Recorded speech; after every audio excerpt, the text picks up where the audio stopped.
Hello everyone, very good afternoon. I hope you are fine. आपके अपने YouTube channel expert classes by Manju ma'am में स्वागत है, अभिनंदन है। स्टूडेंट, आज मैं आप लोगों के लिए एमए एमएससी, ठीक है, फर्स्ट सेमेस्टर जो इस बार जो एडमिशन लिए हैं बच्चे हमारे, जो 2024 और 25 के जो बच्चे हैं, जो अभी बीए पास करके जो पीजी फर्स्ट सेमेस्टर में एडमिशन लिए हैं, आज उनका पेपर मैं लेकर आई हूँ, जो कि प्रीवियस ईयर का पेपर हमने आप लोगों को यूट्यूब पर डाल दिया था। तो आज उसी का जो है सेक्शन सी, स्टूडेंट याद रखिएगा, मैं आज आप लोगों के लिए लॉन्ग क्वेश्चन का जो है आंसर लेकर आई हूँ, जो कि सेक्शन सी से संबंधित है। तो देखिए, आप लोगों का एग्ज़ाम जो है कब होगा स्टूडेंट? आप लोगों का एग्ज़ाम जो है 2025 जनवरी में आप लोगों का पेपर जो है स्टार्ट हो जाएगा। पेपर का नाम क्या है? तो रिसर्च मेथड एंड स्टैटिक्स, ये आपका क्या है? पेपर का नाम है, जिसको हम हिंदी में क्या बोलते हैं? अनुसंधान की विधियां तथा सांख्यिकी। ठीक है स्टूडेंट, क्या है हिंदी में इस पेपर का नाम?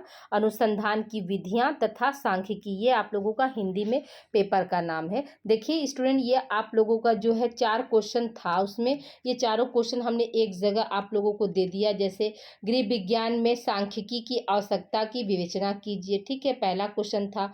दूसरा क्वेश्चन है कि वैज्ञानिक पद्धति को परिभाषित करते हुए प्रमुख चरणों की व्याख्या कीजिए, ठीक है, ये क्वेश्चन नंबर बी है आपका, कि वैज्ञानिक पद्धति को परिभाषित करते हुए उसके चरणों की व्याख्या कीजिए, माने कितने स्टेप होते हैं, यानी defined scientific methods and explain its importance step. ठीक है, अगला प्रश्न क्या है? तीसरा आपका है कि अनुसंधान का अर्थ बताते हुए उसके उद्देश्य पर प्रकाश डालिए, define research and focus on it's objective. ठीक है, फिर चौथा प्रश्न क्या था आपका? तो शोध समस्या क्या है? शोध समस्या निर्धारण में प्रयुक्त प्रक्रिया का वर्णन कीजिए। ठीक है, ये आप लोगों का क्या है? ये आप लोगों का मतलब पिछले साल जो पेपर आया था 2024 में सेक्शन सी का लॉन्ग क्वेश्चन है। अब इसका हमने आज दो प्रश्नों का हम आंसर आप लोगों को सॉल्व करा रहे हैं। आज उस 2 प्रश्नों का आप लोगों को उत्तर हम लिखवा रहे हैं। स्टूडेंट देखिए, इसमें क्या है आप लोगों का 2 प्रश्न में, यानी पहला प्रश्न आप लोगों का क्या था? तो पहला है ना कि गृह विज्ञान में सांख्यिकी की आवश्यकता की विवेचना कीजिए। ठीक है, तो अब देखिए इसी का हम आंसर यहाँ पर लिख दिए। सबसे पहले हम आइए समझते हैं कि सांख्यिकी का मतलब होता क्या है। ठीक है, तो देखिए याद रखिएगा कि सांख्यिकी क्या है? तो वर्तमान समय में सांख्यिकी विधियों होगा। स्टूडेंट देखिए, थोड़ा सा टाइपिंग मिस्टेक हो गया, इसको आप लोग थोड़ा सा सही कर लीजिएगा। सांख्यिकी विधियों तथा उपकरणों का प्रयोग सर्वव्यापी है। ठीक है, यानी आज देख रहे प्रेजेंट टाइम में क्या हो रहा है, हर जगह जो है सांख्यिकी विधि और उपकरण, यानी कंप्यूटर, मोबाइल, लैपटॉप, ये सब क्या है? सब आपके डाटा संग्रह का एक मतलब जरिया बन गया, एक रास्ता बन गया है। हर जगह मतलब इसका उपयोग सांख्यिकी का मतलब क्या होता है? संख्या से, मतलब आप लोग गणना कैसे करते हैं। जैसे आप लोग इस समय पीजी में एडमिशन ले लिए हैं, तो आप बताते हैं ना कि हमारे कॉलेज में जो है 20 एडमिशन, 30 एडमिशन, फिर 30 एडमिशन में किसका कितना परसेंट बीए में था, ये सब क्या कर रहे हैं? हम गणना कर रहे हैं, अंकों को लिख रहे हैं, रख रहे हैं। ठीक है, तो वही हमारा क्या सांख्यिकी के अंतर्गत आता है। फिर देखिए, यदि हम विभिन्न पत्रिकाओं एवं समाचार पत्रों के प्रस्तावों, ठीक है, यहाँ पर प्रस्ताव होगा, ठीक है, प्रस्ताव लिख, टाइपिंग मिस्टेक होगा, प्रस्तावों को देखें या दूरदर्शन या आकाशवाणी पर प्रसारित कार्यक्रमों व परिचर्चाओं को देखें, तो हम पाएंगे कि सभी जगह आंकड़ों, सारणियों, आरेखों, ठीक है, औसत दरों का प्रयोग किया जाता है। ठीक है, हर जगह हम नहीं बताते हैं, जैसे कोई घटना हो गई, कहीं दुर्घटना हो जाती तो नहीं बताते हैं समाचार में। अब ये मिलता है ना कि इतने लोग घायल हुए, इतने लोगों की मौत है, इतनी लोगों जो है गंभीर रूप से घायल थे। ये क्या हुआ? ये आंकड़ा ही ना बता रहे, एक औसत ही नहीं बता रहे कि एक ट्रेन में मान लीजिए 1000 यात्री जो है यात्रा कर रहे हैं, उस ट्रेन का एक्सीडेंट हो गया, उसमें से क्या हुआ, मान लीजिए 20 लोगों की मृत्यु हो गई।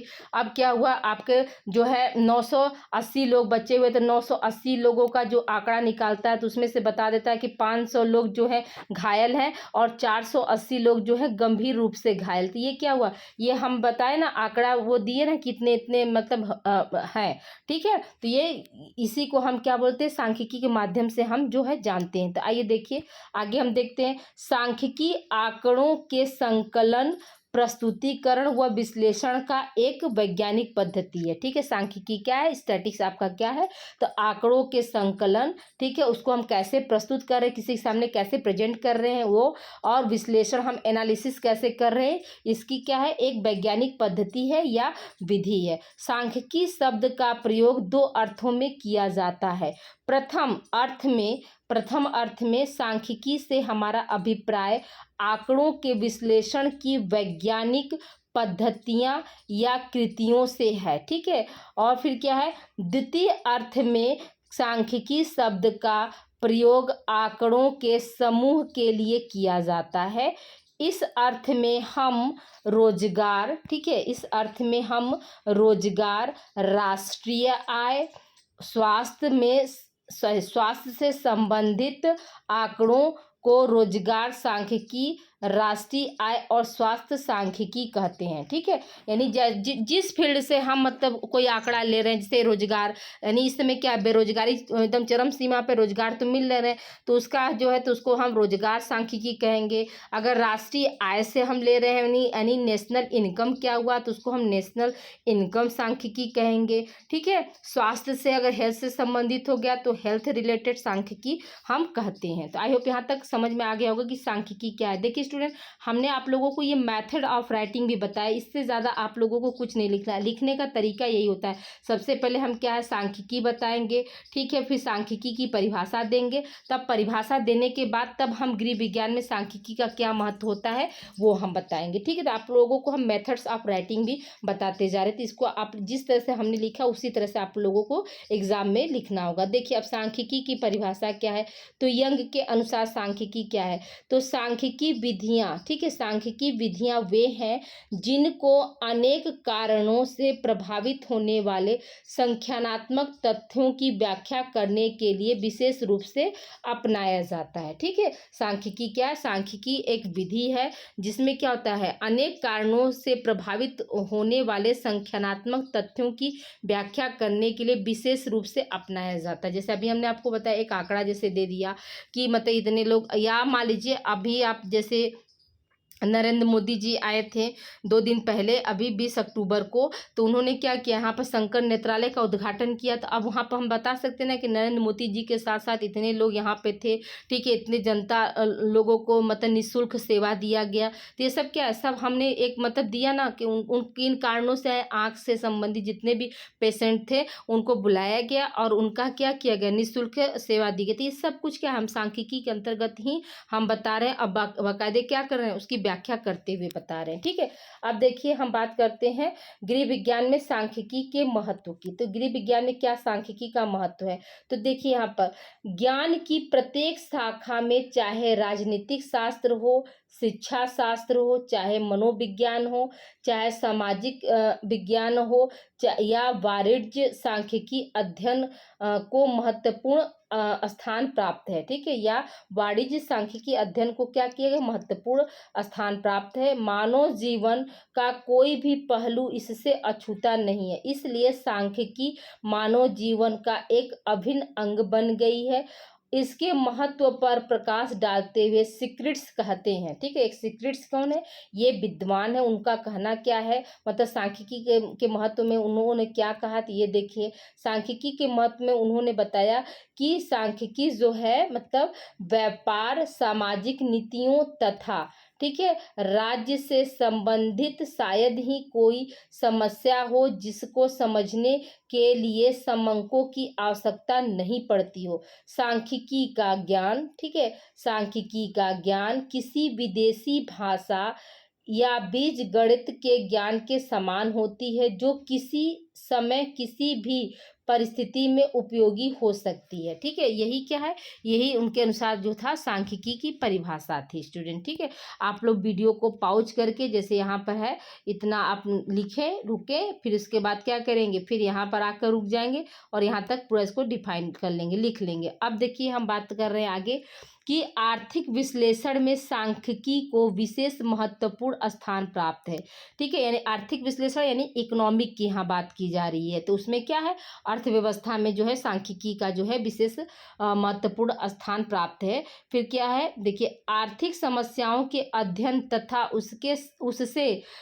उसके संबंध में नीति निर्धारण, आर्थिक नियमों के प्रतिपादक और उनके प्रशिक्षण, आर्थिक पहलुओं पर विचार करने की दिशा में सांख्यिकी का अध्ययन का उपयोगी योगदान है। ठीक है, याद रखिएगा कि जैसे यहाँ पर क्या क्या आर्थिक विश्लेषण यानी जो इकोनॉमिकली विश्लेषण है, माने कितना आय आ रहा है, कितना खर्च हो रहा है, इन सभी पर क्या हो रहा है, जो आपका स्टैट्स है वो इस पर बहुत गहन अध्ययन करता है। तभी तो हम बताते हैं कि हमारे देश की इकोनॉमिक कंडीशन ये है, ठीक है, इतना आगे गया, इतना पीछे आया, तभी हम इकोनॉमिक जो निकालते हैं उसके बाद ही हम ये तय करते हैं ना कि हमारी वार्षिक आमदनी क्या है, हम कितना खर्च कर रहे हैं और कितना बचा रहे हैं। ये सब कुछ क्या, सब आपके सांख्यिकी से रिलेटेड होता है। फिर क्या, आधुनिक समय में सांख्यिकी ने आर्थिक विश्लेषण को नई दिशा दी है।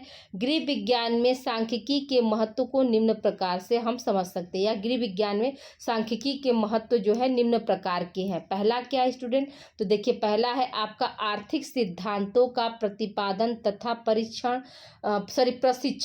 आर्थिक सिद्धांतों का प्रतिपादन तथा प्रशिक्षण, तो देखिए यहाँ पे क्या, आर्थिक सिद्धांतों के प्रतिपादक और उन सिद्धांतों की सत्यता के परीक्षण के संबंध में समंकों व सांख्यिकी विधियों का प्रमुख योगदान है। एक अर्थशास्त्री किसी विशेष समस्या से संबंधित आंकड़ों को बार बार अध्ययन करता है और प्राप्त निष्कर्ष के आधार पर उसके संबंध में नियम प्रतिपादित करता है। ठीक है, यानी जैसे कोई भी, अगर मान लीजिए कोई स्टूडेंट है या कोई भी किसी भी विषय का विशेषज्ञ हो, अगर उसको किसी भी अर्थ से संबंधित यानी इकोनॉमिक्स से संबंधित अगर समस्या उसके सामने आ रही है, तो वो क्या करता है, वो समस्या का पहले वो गहन अध्ययन करता है, बार बार उस पर आंकड़ा का लेता है। यानी बार बार आंकड़ों का मतलब लेने का मतलब क्या हुआ कि जैसे लोगों से मिलना, ठीक है, लोगों की इकोनॉमिक कंडीशन क्या है, तो वही लोग ही ना बताएंगे कि हमारा जो है साल का 5 लाख का इनकम है, 10 लाख इनकम है, 5 लाख इनकम है। तो फिर बाद में क्या करता है, फिर बाद में उनको कैसे, उनसे वो कैसे, मतलब किस समस्या से वो ज़्यादा जूझ रहे हैं, या किसी का जो है 1 लाख ही सालाना है, तो कैसे वो अपने परिवार का खर्च चला रहे हैं, ये सब चीज़ों को भी क्या करता है, मतलब जो आपका स्टैट्स है वो इसको मतलब निष्कर्ष तक पहुंचाता है। ठीक है, तो अब देखिए दूसरे पॉइंट की तरफ हम चलते हैं। दूसरा पॉइंट हमारा क्या है, आर्थिक नियोजन तथा आर्थिक विकास। तो आर्थिक नियोजन का मतलब क्या हुआ स्टूडेंट, की कोई योजना बनाना, प्लानिंग करना। ठीक है, मतलब हम कैसे अपने इकोनॉमिक स्ट्रक्चर को सुधार सकते हैं। तो आर्थिक नियोजन के साथ अन्य आर्थिक विकास और सांख्यिकी के आश्रित, ठीक है, यानी ये क्या है, बिल्कुल पूरी तरह से क्या होते हैं, सांख्यिकी पर जो है वो आश्रित होते। कौन, नियोजन, आर्थिक नियोजन और आर्थिक विकास, ये दोनों क्या है, सांख्यिकी पर मतलब पूरी तरह से टोटल जो है आश्रित होते हैं। परस्पर एक दूसरे से इतनी जुड़े हुए हैं कि एक के बिना दूसरे की कल्पना भी नहीं की जा सकती है। यह कहना उचित होगा कि समंक आर्थिक नियोजन की जो है आधारशिला है। ठीक है, समंक का मतलब क्या हुआ स्टूडेंट, डाटा। ठीक है, समंक का मतलब क्या हुआ, डाटा। डाटा का मतलब क्या हुआ, जैसे लोगों से हम जुड़ कर, जैसे 10 लोग, 15 लोग, तब ये क्या, 15 लोग क्या है, हमारे समंक है या डाटा है, उनका आर्थिक स्थिति क्या है, ये सब हम बताते हैं। तो वही क्या है, तो वही यहाँ पर कहा गया कि जो समंक है वो आर्थिक नियोजन की क्या होती है, आधारशिला होती है। ठीक है, तीसरा क्या है आपका, उपभोग के संदर्भ में। तो उपभोग के संदर्भ में मतलब कोई भी वस्तु अगर बन रही है और उसका खपत कितना है, ठीक है, उसका खपत माने लोग उसका इस्तेमाल कितना कर रहे हैं, उसका उपयोग कितना कर रहे हैं, ये हुआ।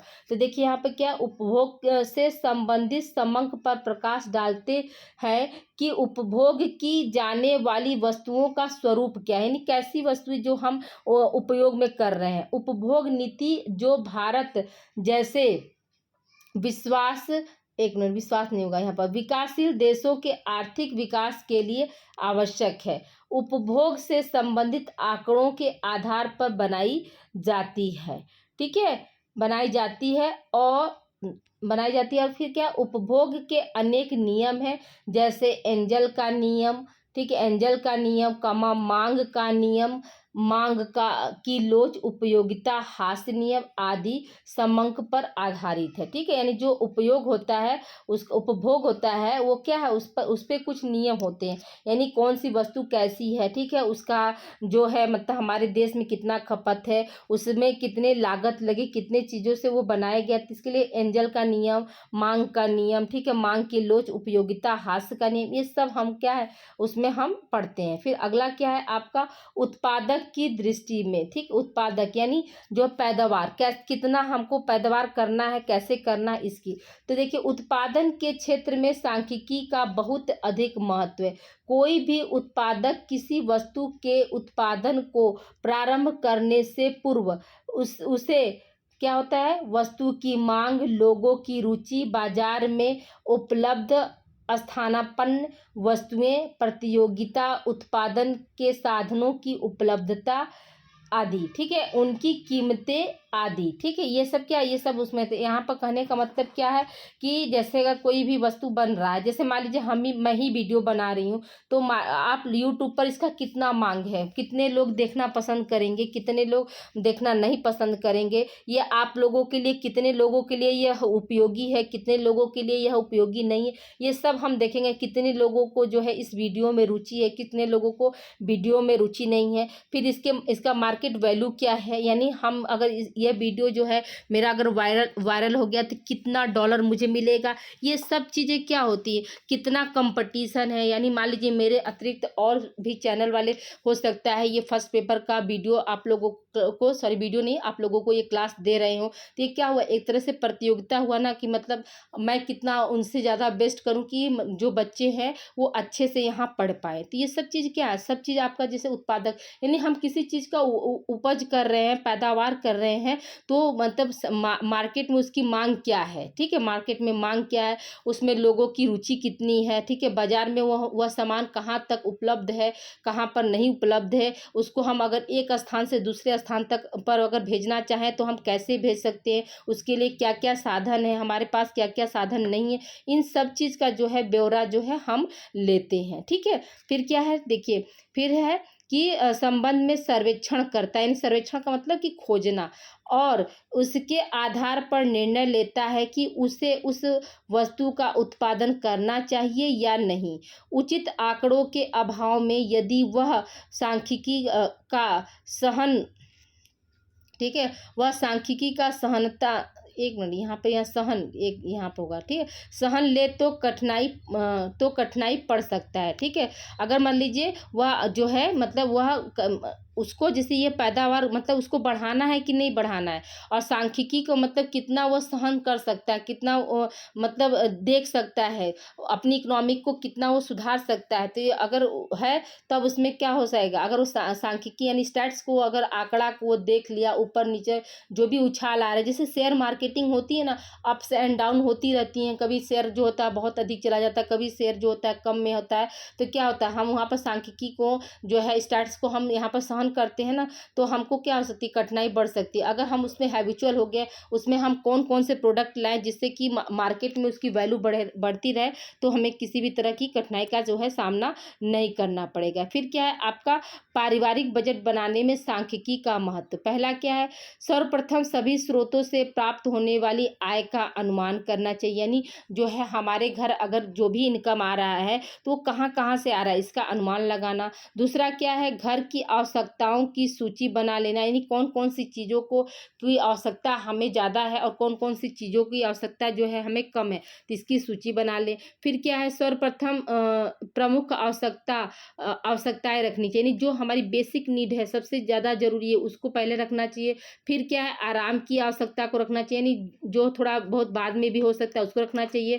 फिर अंत में क्या करना चाहिए, अंत में मनोरंजन संबंधी आवश्यकता को रखना चाहिए। फिर क्या है, आवश्यकता पर वह करने में सांख्यिकी उपयोग करता है। ठीक है, याद रखिएगा कि आवश्यकता पर हम जिसे खर्च करना चाहते हैं तो उसमें क्या है, हमारा स्टैट्स जो है वो मतलब हमारी हेल्प करता है, मदद करता है। फिर क्या है, बजट हमेशा लचीला बनाना चाहिए ताकि आवश्यकता पड़ने पर व्यय को कम या ज़्यादा किया जा सके। इसमें भी सांख्यिकी की जो है अमूल्य भूमिका होती है। यानी जो हम बजट बनाते हैं उसमें क्या करते हैं, उसमें हम ऐसा बनाना चाहिए कि अगर मान लीजिए कोई चीज़ हमको हटाना है तो उससे हम हटा लें, और कोई चीज़ हमको जोड़ना है तो उसको हम जोड़ लें। फिर क्या है, वर्ष के अंत में पूरे वर्ष की आय व्यय का योग करने से परिवार की आर्थिक स्थिति का ज्ञान होता है। इसमें भी क्या है, सांख्यिकी जो है सहयोग करता है। फिर अब देखिए अगला क्या है, बीमा, वित्तीय संस्थाएं और अन्य व्यापार में क्या क्या जो है सांख्यिकी की भूमिका है,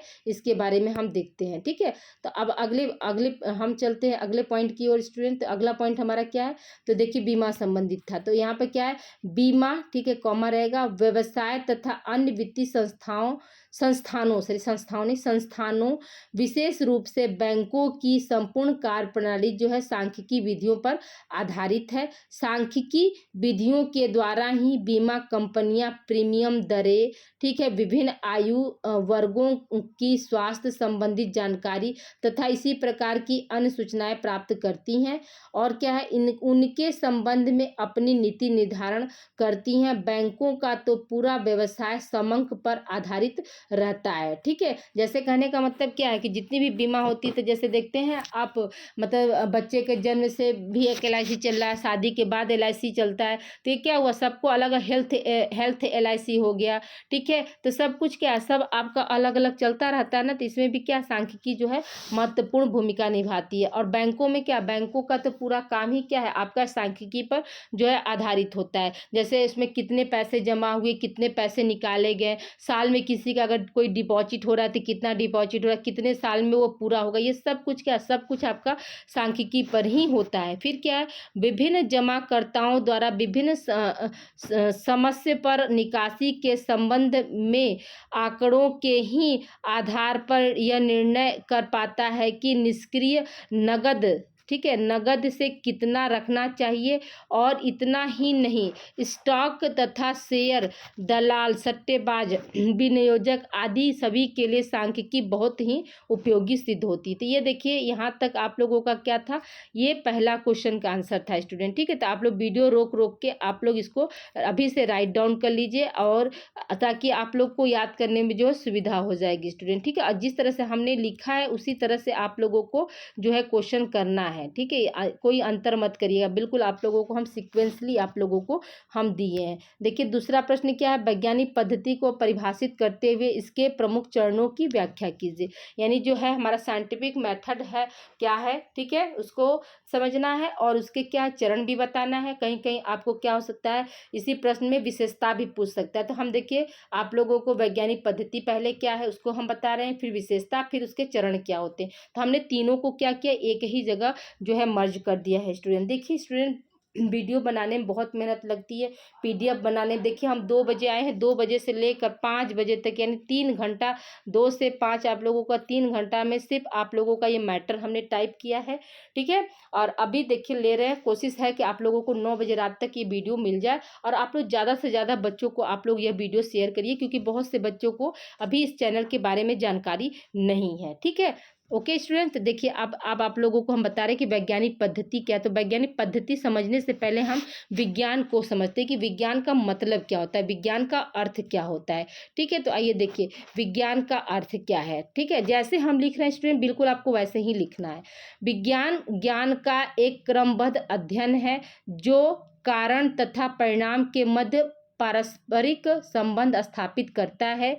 विज्ञान में विषय का नियम, ठीक है, नियमबद्ध, ये देखिए स्टूडेंट थोड़ा सा ये टाइपिंग मिस्टेक हो गया, नियमबद्ध होगा ये ऐसे नियमबद्ध व क्रमबद्ध अध्ययन किया जाता है। किसी भी शास्त्र को विज्ञान होने के लिए निम्न बातें होनी चाहिए। यानी किसी भी शास्त्र, यानी कोई भी विषय हो, तो अगर वो वैज्ञानिक पहलू को अगर पूरा करता है तो उसके लिए कौन कौन सी बातों को सम्मिलित किया जाए, जिससे कि हम कह सकते हैं कि नहीं वो विज्ञान पर टोटल आधारित है। तो देखिए पहला क्या है आपका, कि ज्ञान का अध्ययन क्रमबद्ध होना चाहिए, यानी जो भी ज्ञान हम ले रहे हैं वो सीक्वेंसली, जैसे अभी आप लोग क्या एमए में आए तो पहले बीए किए होंगे तब एमए में आए ना। पहले बीए से पहले आपने क्या किया, इंटर किया, इंटर से पहले क्या किया आपने, हाई स्कूल किया, फिर हाई स्कूल से पहले आपने क्या किया, जूनियर हाई स्कूल किया, जूनियर हाई स्कूल से पहले आप लोगों ने क्या किया, प्राइमरी किया। तो अब क्या हुआ, ये क्रमबद्ध चलता आ रहा है ना, तो यही चीज़ है। ठीक है, दूसरा हमारा क्या है, दूसरे पॉइंट की तरफ हम चलते हैं स्टूडेंट। तो दूसरा पॉइंट है कि तथ्यों के विश्लेषण के फल स्वरूप कुछ नियमों व सिद्धांतों का प्रतिपादन होना चाहिए, यानी जो भी हम डाटा मतलब एकत्रित किए हैं उसमें क्या उसके कुछ नियम और सिद्धांत हमको बनाना है। फिर क्या, इन सिद्धांतों का निर्माणकरण, देखिए कारण नहीं होगा, निर्माणकरण तथा परिणाम के निर्माण कारण होगा, ठीक है स्टूडेंट, गलती यहाँ पर नहीं, निर्माण कारण तथा परिणाम के संबंधों के आधार पर होना चाहिए। ठीक है, चौथा क्या, इन नियमों में सर्वव्यापकता का गुण होना चाहिए। सर्वव्यापकता का मतलब क्या हुआ स्टूडेंट, कि मतलब जो भी नियम बने वैज्ञानिक पहलू पर तो वो क्या, वो पूरे मतलब यूनिवर्स पर यानी पूरे ब्रह्मांड पर हर जगह जो है एक समान रूप से कार्य करना चाहिए। फिर क्या है, विज्ञान द्वारा एक निश्चित भविष्यवाणी की जानी चाहिए। ठीक है, विज्ञान द्वारा क्या होता है, एक निश्चित भविष्यवाणी की जानी चाहिए। ये मतलब 5 बात जो अगर किसी भी शास्त्र में अगर ये शामिल है इन 5 बातों को, तो यानी 5 बातों को अगर इन किसी भी शास्त्र में शामिल किया गया है तो वो क्या है, वो आपका मतलब पूरी तरह से टोटली क्या है, विज्ञान पर आधारित है। ठीक है, इसको आप लोग देखकर, इसको वीडियो को रोककर आप लोग इसको लिख लीजिएगा। अब आइए हम बात करते हैं वैज्ञानिक विधि या वैज्ञानिक पद्धति की परिभाषा। तो देखिए वैज्ञानिक विधि या वैज्ञानिक पद्धति की परिभाषा क्या है स्टूडेंट, तो देखिए पहला परिभाषा है चैपलिन के अनुसार। उन्होंने क्या कहा, वैज्ञानिक विधि का तात्पर्य वह विधियां हैं जिनका उपयोग ज्ञान की खोज में वैज्ञानिकों के द्वारा किया जाता है। ठीक है, वैज्ञानिक विधि का तात्पर्य वह विधियां हैं या वह विधियां से लिया गया है जिनका उपयोग क्या है, ज्ञान की खोज में वैज्ञानिकों के द्वारा किया जाता है। फिर क्या है आपका दूसरा परिभाषा हमारा क्या है, थाउलेस के अनुसार उन्होंने क्या बताया, कि उन्होंने बताया कि वैज्ञानिक विधि सामान्य नियमों की खोज में लक्ष्य की प्राप्ति हेतु प्रविधियों की एक व्यवस्था है जो किसी विज्ञानों में कई बातों से भिन्न होते हुए भी एक सामान्य प्रकृति को बनाए रखती है। ठीक है, ये परिभाषा किसके द्वारा दिया गया है, तो थाउलस के द्वारा दिया गया है। अब आइए हम बात करते हैं कि जो है माने इन दोनों परिभाषा से हमको समझ में क्या आता है। तो इन दोनों परिभाषा से देखिए हमारी समझ में क्या है, तो उपरोक्त परिभाषा से यह स्पष्ट होता है कि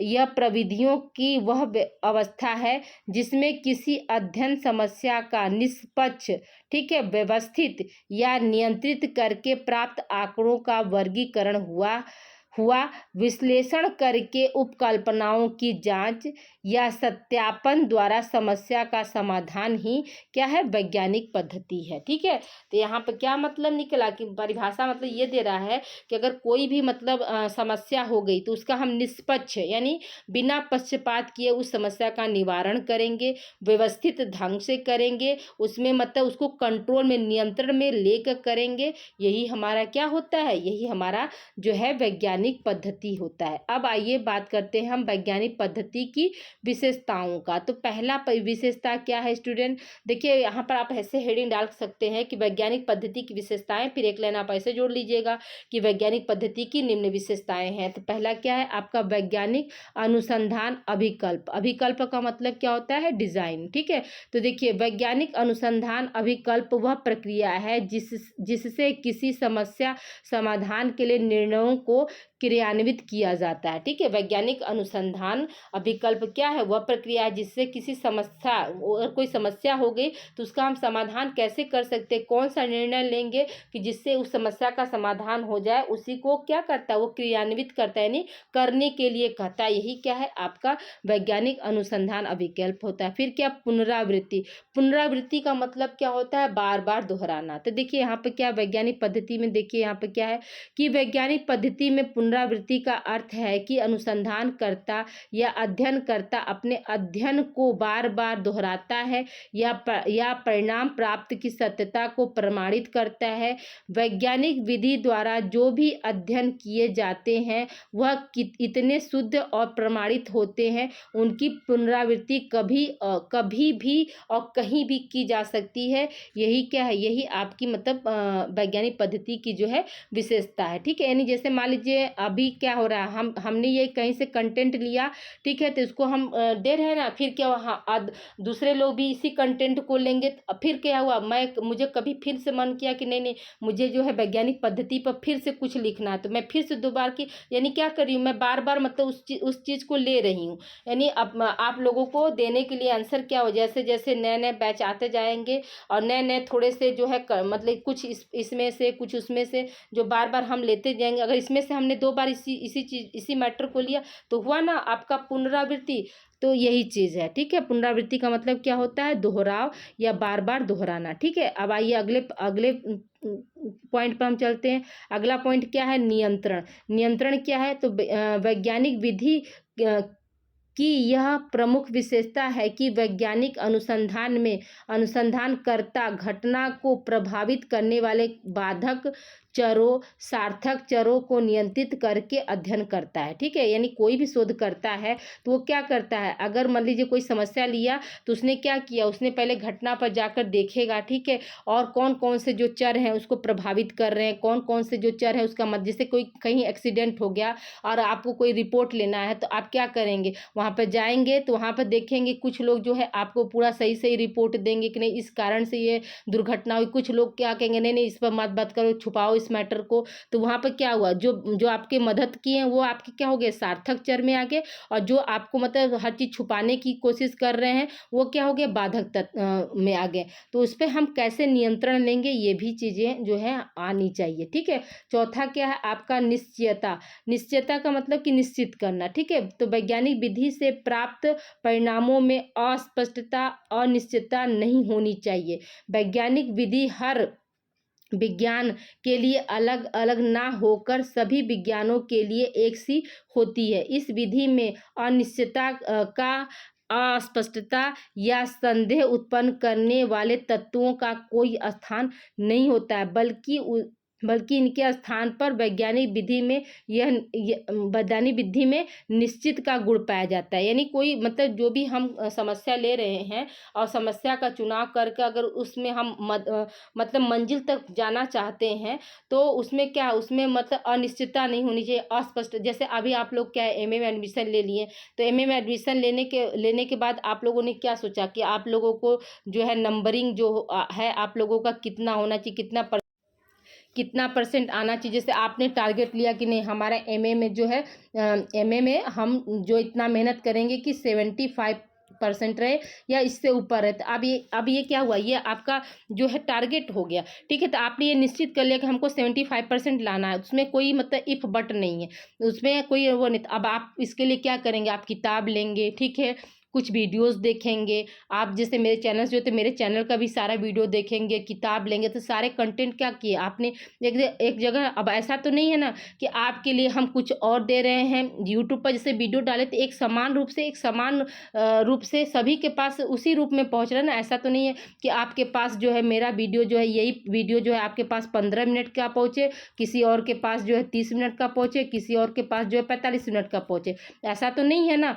अगर मेरा वीडियो अगर 45 मिनट का तो आप लोग के पास 45 मिनट का ही पहुंचेगा। तो ये क्या, ये एक निश्चित हो गया कि नहीं इतना ही मिनट का वीडियो है तो इतना ही मिनट का आप लोगों के पास पहुंचेगा, इसमें कोई संदेह नहीं है। ठीक है, तो याद रखिएगा कि जो भी वैज्ञानिक विधि होती है उसमें संदेह का और अनिश्चितता यानी इम्पॉसिबल जैसी चीज़ों के लिए कोई भी स्थान नहीं होता है। ठीक है, अब आइए बात करते हैं पांचवा जो है वस्तुनिष्ठता यानी ऑब्जेक्टिविटी, मतलब कौन सा आपका क्या ऑब्जेक्ट है। तो देखिए वस्तुनिष्ठता का अर्थ है कि किसी घटना का निरीक्षण उसके सत्य रूप में किया गया और निरीक्षण करते समय निरीक्षणकर्ता की मनोवृत्तियों का निरीक्षण पर कोई प्रभाव न पड़े। इस प्रकार के निरीक्षण में जो परिणाम प्राप्त होते हैं वह वस्तुनिष्ठ परिणाम कहलाते हैं। ठीक है, यानी कहने का मतलब क्या हुआ कि जैसे मान लीजिए एक छोटा सा एग्जांपल आप समझिए कि अगर कहीं कोई भी छोटा सा घटना हो गया,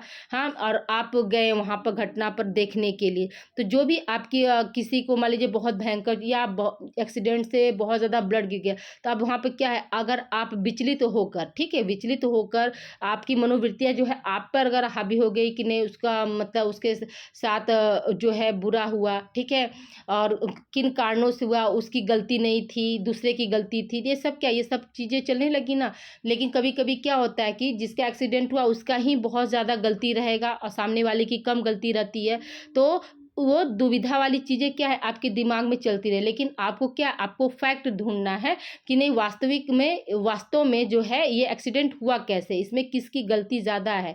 तो आप यहाँ पर देखेंगे कि नहीं जो चला रहा था, ठीक है, जिसका एक्सीडेंट हुआ उसका गलती ज़्यादा था, जो उधर से आ रहा था उसकी गलती नहीं थी। तो आपने यहाँ पर क्या किया, एक निश्चित तौर पर लिया ना कि नहीं जो चलाने वाला था, जो जाने वाला था, उसकी ज़्यादा गलती थी इसमें। तो यही क्या है, यही आपने बिल्कुल मतलब पक्षपातपूर्ण जो है डिसीजन लिया, तो यही क्या है आपका वस्तुनिष्ठ परिणाम हो गया। ठीक है, अब आइए देखिए प्रामाणिकता या सत्यापनीयता। तो यहाँ पर क्या है, वैज्ञानिक विधि की प्रमुख विशेषताओं में एक यह विशेषता यह है कि वैज्ञानिक विधि द्वारा जो अध्ययन किए जाते हैं उनमें प्राप्त परिणामों का किसी भी समय सत्यापन किया जा सकता है। प्रामाणिकता का अर्थ होता है कि किसी परिणाम की जांच जितनी बार की जाए और जब भी की जाए, बार बार क्या हो, परिणाम जो है समान परिणाम ही प्राप्त हो, यानी उसमें कोई फेर बदल ना हो, वो इसमें कोई जो है मतलब बदलाव ना आए, चाहे वो 10 साल बाद की जाए, चाहे मतलब कितनी बार में, मतलब वो जो उसका आ गया। जैसे हम अगर जोड़ते हैं 2+2, ठीक है, तो 2+2 क्या होता है, 4 ही आता है, ठीक है, और 4+0 जोड़ेंगे तो भी क्या होगा, 4 ही आएगा।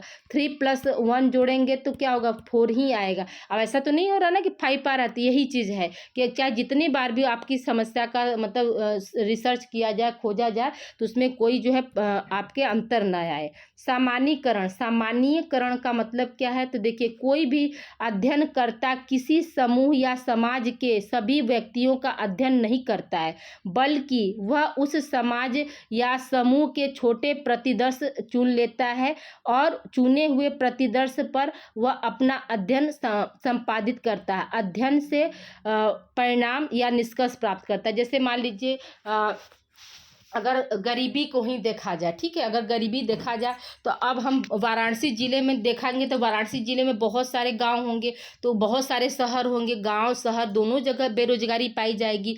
तो वहाँ पर हम देखते हैं, तो अब वहाँ पर क्या, हम पूरा जगह तो जाकर तो देखेंगे नहीं, लेकिन हम कुछ गाँव के जो है सैम्पलिंग के तौर पर, यानी कुछ लोगों का, यानी 100 लोगों का हमको अगर लेना है तो 100 लोगों का, मान लीजिए 100 नहीं 10,000 लोगों का ले, तो 10,000 लोगों से हम जाकर कॉन्टैक्ट नहीं करेंगे।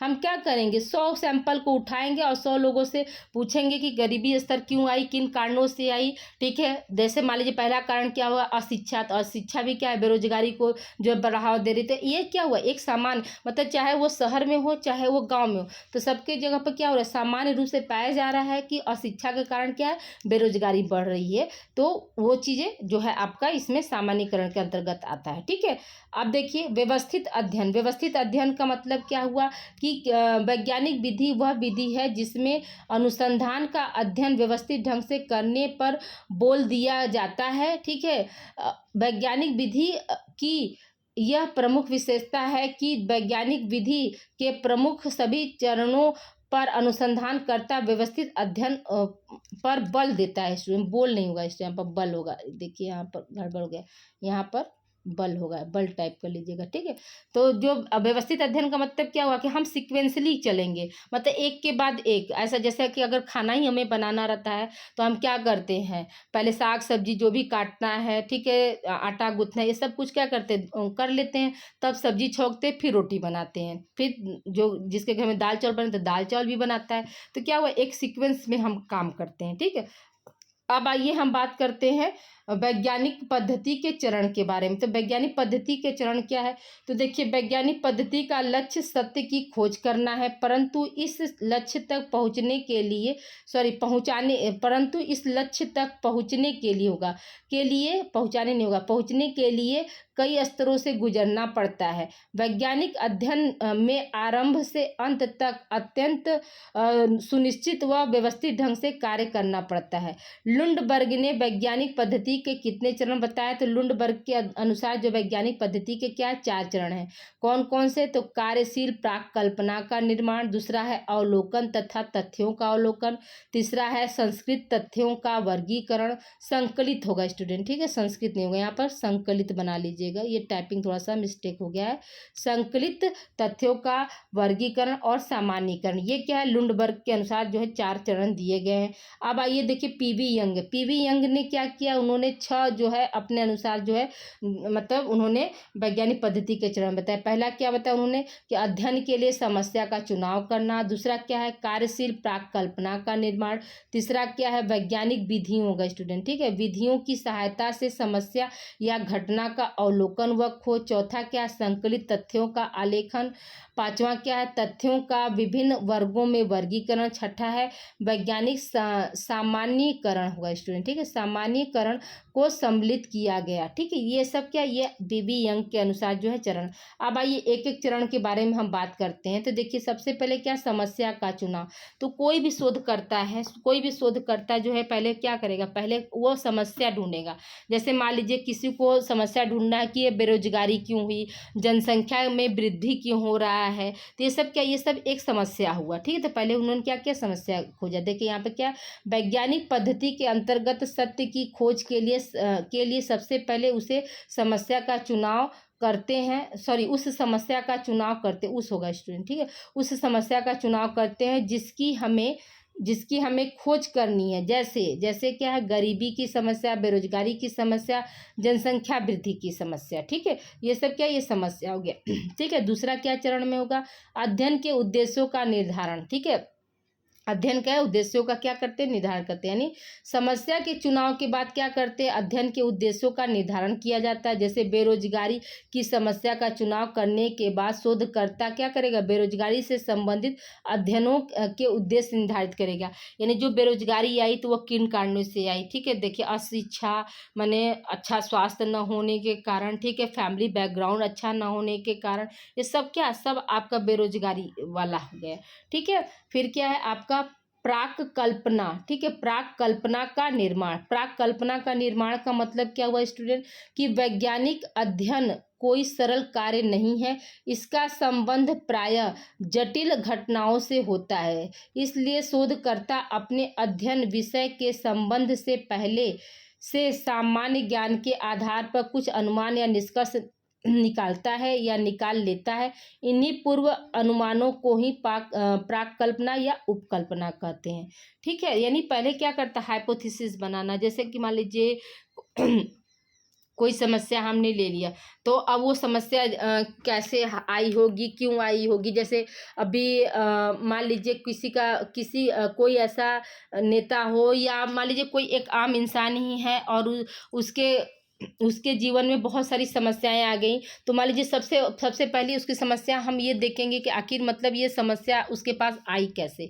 हाँ, जैसे मान लीजिए वो उसके घर में कोई सुसाइड कर लिया, ठीक है, तो सुसाइड वो किन कारणों से किया, तो पहले हम सोचेंगे कि अच्छा हो सकता है कि वो बहुत ज़्यादा मतलब जूझ रहा होगा समस्या से, वो अपनी बातों को किसी के सामने कह नहीं पा रहा होगा, इस वजह से वो समस्या मतलब उसने सुसाइड किया। तो हमने क्या किया, हाइपोथेसिस बनाया ना, कि मतलब उसने ये काम क्यों किया, किन परिस्थितियों में किया। एक हमने मतलब एक उपकल्पना बना ली, एक काल्पनिक दुनिया बना ली कि इन कारणों से वो किया होगा, बनाया। तुम्हें सुसाइड के लिए पहले क्या किया होगा, पंखे पर मैंने दुपट्टा बांधा होगा या रस्सी बांधा होगा, फिर टेबल लाया होगा, फिर टेबल को रस्सी को अपने गर्दन में लगाया होगा। तो ये सब क्या है, सब हम एक हाइपोथेसिस बना रहे हैं ना सुसाइड के लिए, तो वही हमारी क्या है, उपकल्पना के अंतर्गत आएगा। फिर क्या है आपका देखिए अध्ययन क्षेत्र तथा अध्ययन की इकाई का निर्धारण। तो अब क्या है, अब जैसे हाइपोथेसिस हमारी बन गई, तो हम क्या करेंगे, अपने जो भी समस्या है तो उस समस्या से संबंधित हम एक क्षेत्र का चुनाव करेंगे, जिससे कि हमें क्या हो सके, अपने लक्ष्य की प्राप्ति हो सके, यानी सुसाइड वाले जैसे केस जो हो रहे हैं उन कारणों को का हम अंत कर सकें। ठीक है। फिर क्या है कि अध्ययन पद्धतियों तथा यंत्रों का चुनाव, यानी कहने का मतलब क्या है कि हम अब अध्ययन क्षेत्र निर्धारित हो जाने के बाद क्या करेंगे, तथ्यों के संकलन के लिए अध्ययन पद्धति का चुनाव करते हैं। उन स्रोतों का पता लगाया जाता है जहाँ से क्या हो, हम अध्ययन के लिए अपेक्षित सामग्री मिल सके। जैसे कोई मैगजीन हो गया, ठीक है, कहीं का कोई सर्वे रिपोर्ट हो गया, तो हम ये देख सकते हैं ना कि हाँ, अगर बेरोजगारी का हमने समस्या लिया तो मान लीजिए 2000, जैसे कि मान लीजिए 2013 की बात हम करते तो 2013 में कितनी बेरोजगारी थी और 2023 तक कितनी बेरोजगारी हो गई।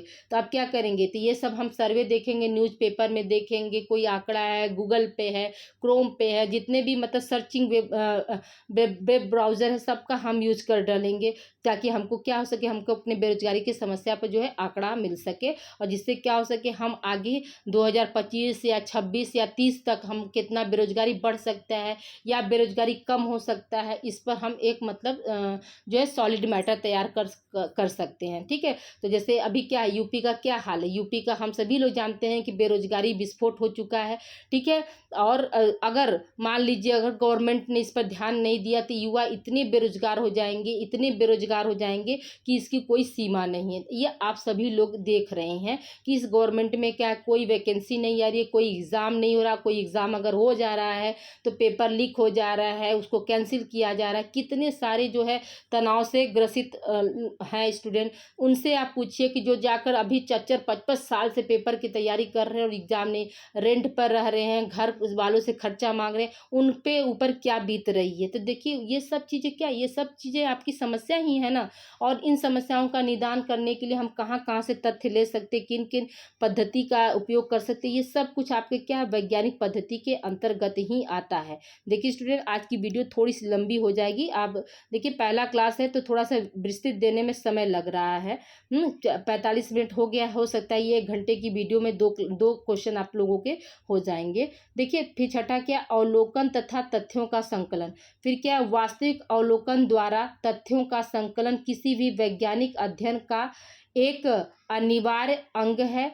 वास्तविक अवलोकन या निरीक्षण करने से पहले पक्षपात रहित होकर उन तथ्यों का चुनाव कर लेना चाहिए जो हर संभव रूप में पाक कल्पना की सत्यता और असत्यता को प्रमाणित करने के लिए क्या हो, पर्याप्त हो। ठीक है। तो ये चीज़ें भी क्या है, हमें ध्यान देना चाहिए। फिर आपका देखिए 7वां क्या है, तथ्यों का वर्गीकरण, विश्लेषण और व्याख्या। एक मिनट, छठा पॉइंट देख लीजिए, समझ लीजिए इसको। क्या है अवलोकन, अवलोकन का मतलब क्या होता है, देखना। अवलोकन का मतलब क्या होता है, देखना। फिर तथ्यों का संकलन यानी डाटा को एकत्र करना। जैसे अभी हमने अब बेरोजगारी का ही हम समस्या ले रहे हैं, तो यूपी में कितने बेरोजगार हैं, तो हम यूपी एक क्या हुआ, एक राज्य हो गया, और राज्य से संबंधित क्या हुआ, जिला हो गया।